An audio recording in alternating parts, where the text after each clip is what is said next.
The weatherman says that we got half an inch of rain. I think he was wrong. In fact, I know he was wrong. He's about 2.5 inches off from that. They never seem to get it right or know what happened in our area. They're always 5 degrees off and 2 inches off. Insane. Here's Ladybird and her babies. So we're now on the porch. It's not going to rain anymore. So got these babies out here. It's going to be their first night. And here's Bobby Joe. Bobby Joe's babies all have a black dot on their rear end. And I've done that because if these babies start squirming out of these cages, and they will, they certainly will, but when that happens, I need to make sure I know who's who. So, and then I will go ahead and give these babies identification colors as well. I'll probably do that sooner than later because I've already had to break out the paint anyhow, so I might as well. These babies are about 2.5 weeks old. Usually at 2 weeks old, that's when they come out here, but I knew we had all this rain in the forecast and I didn't want to put them out here until that had passed. And pretty soon, once it dries up, I'll also get these babies during the daytime and put them out underneath that chicken coop so they can see all the chicken traffic come and go, get even closer contact with all the chickens, and I'll chaperone them as well so they can get a little bit of discipline as well.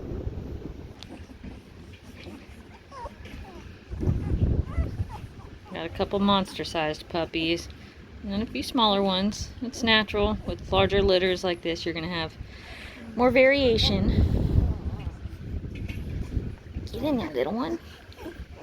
Get in there. So one baby was stillborn, and I'm pretty sure it just had a bad placental attachment.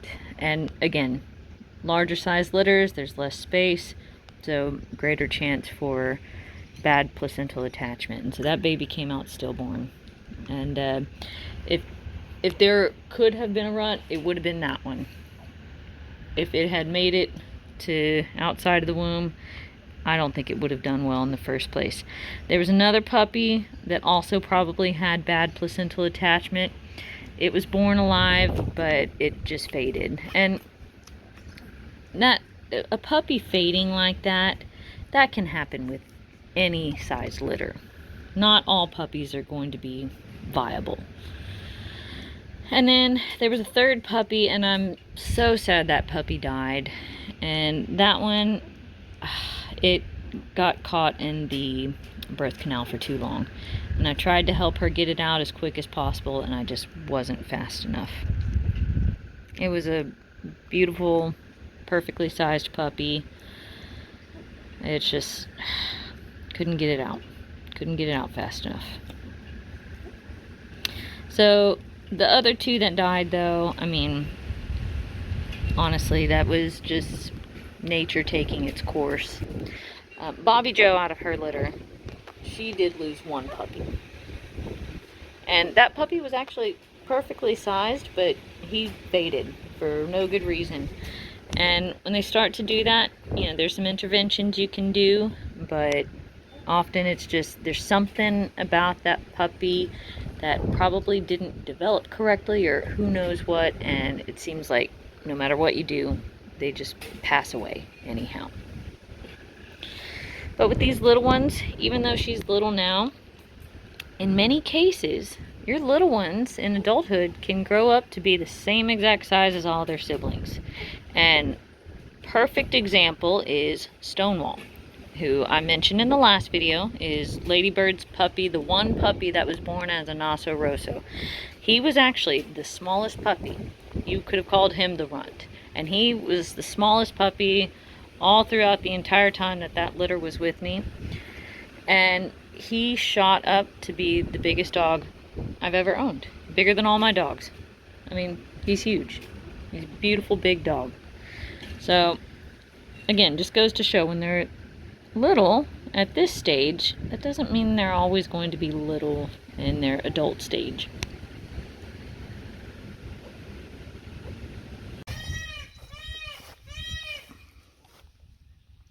And that is Esther. She's coming back because she sees me coming out. But all morning, she's been out there with that mama and her 2 newborns. She has been just amazing, and this is her first lambing. By the way, I know that I have not introduced Esther. This is Bobby Joe's daughter, and she will be a year old in June, I believe. So she's really young, but just like her mama, she's amazing. So the only reason I figured out that this mama was giving birth last night is because I went out to feed the dogs and none of them were on the porch. Normally they know when it's feeding time and they're ready for it. And even Lady Bird and Bobby Joe were not on the porch with their puppies. They were out in this pasture here. So I thought, okay, something's awry. I go out there, Lady Bird and Bobby Joe are barking, and I could hear some of my other dogs all the way in this very far back pasture here barking. I tried calling them. They wouldn't pay attention. They were checking something out for sure. And then as I went farther out into this pasture, that's when I realized we had a mama who had just had a baby. I also realized that Luann was out there as well. And then after a little bit, all of a sudden, out of nowhere, Esther and Duke come running from back there. So this is what happens. This is what you'll see when you've got a pack of livestock guardians. Some of your guardians will stay with the babies to attend to them. And that's what Lady Bird, Bobby Joe, and Luann were doing. And the others were off patrolling. So it's like the moment there's a newborn, they know, okay, we gotta go make sure, clear out all the predators. And that's precisely what they were doing. And they were fiercely barking, just running around doing that. So they were on it. And then this morning, earlier, some of my other dogs went out there with the babies. But it's Miss Esther here who has just been non-stop obsessed with them. Such a good dog. I'm very happy with that. But she's just done amazing. She's a natural, just like her mama, just like Bobby Joe.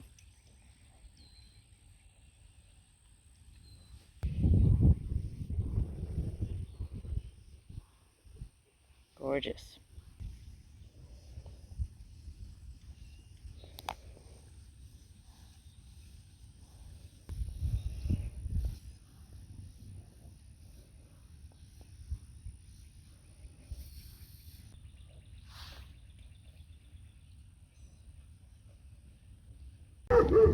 So my father-in-law has just arrived, and his dog's name is Duffy. And his mother is Bobby Joe, and his father is Duke. Hey, Duffy! He's a lot prettier than my dogs because he's a pet. He's huge. Hey, Duffy.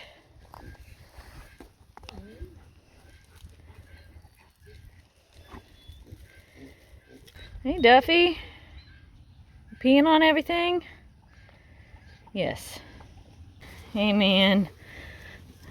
Hey, buddy. He's thick. Oh, yes. Thank you for peeing on my trees.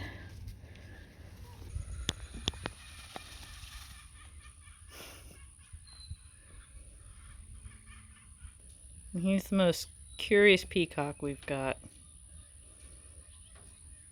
He'll be right over your shoulder anytime you're working on a project out here. He's the supervisor.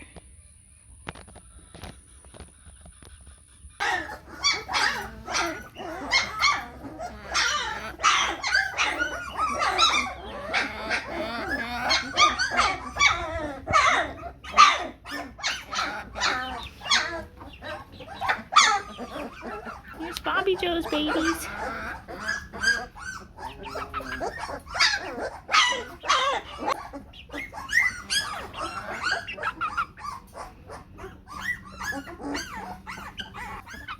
This is the little chicken buddy. Hangs out with the puppies all the time. Sleeps here as well with them.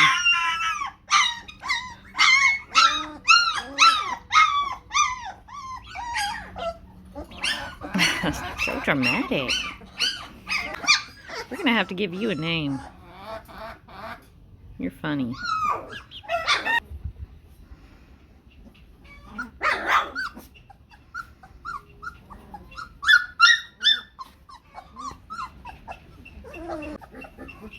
And those babies in the back are ready to pass out.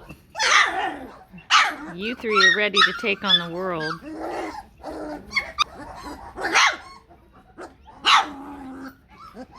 It's a good bark.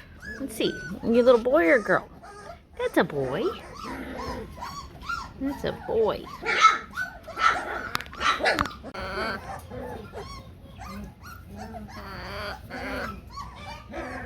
Hi, ladybird. Hi. Best mama. Yes, you're a good mama. You're so beautiful. Yes, good mama. And Bobby Joe is, I speak of her as my best guardian. And even when she has babies, she doesn't forego her job for motherhood. So she'll still go out and do a patrol and then come back to her babies. She can't forget about her sheep out there. Right? This is Rye. You all know Rye. He's actually the daddy of those puppies, and he is in there because somebody's coming into heat. So when that happens, somebody has to go into doggy jail. Otherwise, we'll have some unnecessary fighting, which is expected. All the boys are trying to claim the girls. Hey, Rye. Hi, sweet boy. Yeah. Hey, my boy. Hey, bud. Yeah. Oh, yeah. Hey, Rye. That's a good boy. So excited to see me. What a sweet boy. Oh, so excited, so excited, so excited.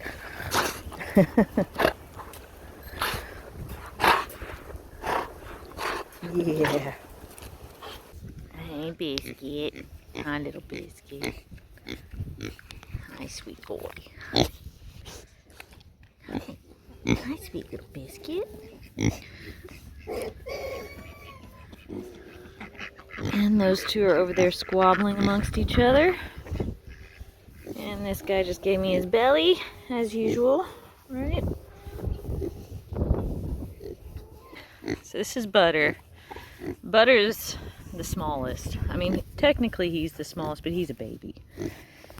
Biscuit was born in November.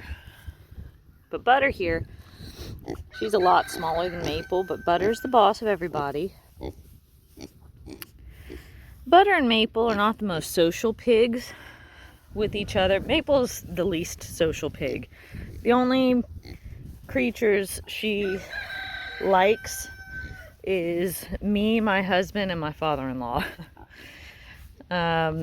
So she doesn't want to be friends with the other pigs. She'll tolerate them. And then any strangers that come to the farm, she doesn't want anything to do with them. She's kind of just grumpy. She just wants to be left alone. But I love the crap out of this pig. She's the sweetest. She's sugary sweet to me, my husband, and my father-in-law. Love this pig. Wouldn't give her up for the world. This is my baby. Butter, she was a rescue pig. She's missing an ear. Probably a dog attack of some kind. Butter's funny. So she does get scared or skittish quite easily. And I'm sure it has to do with whatever her background, her past was. But she's extremely curious. And we say that she likes to hang out. So even if it's somebody new to the farm that she's never met, she's really curious about them, and she'll just want to kind of sit down in the same vicinity right near everybody and just hang out. She doesn't always necessarily want to be pet, And she's fine with being pet, but she can just get scared real quick. But she's just, I don't know, she's a funny little personality. And then there's Mr. Biscuit here. Mr. Social. He will steal anybody's heart. He absolutely loves Maple, is completely in love with her, and she does not feel the same at all. And he gets mad about that. It's a real funny thing to see. But he's forcing his love upon Maple here. So we'll see how that turns out in the end.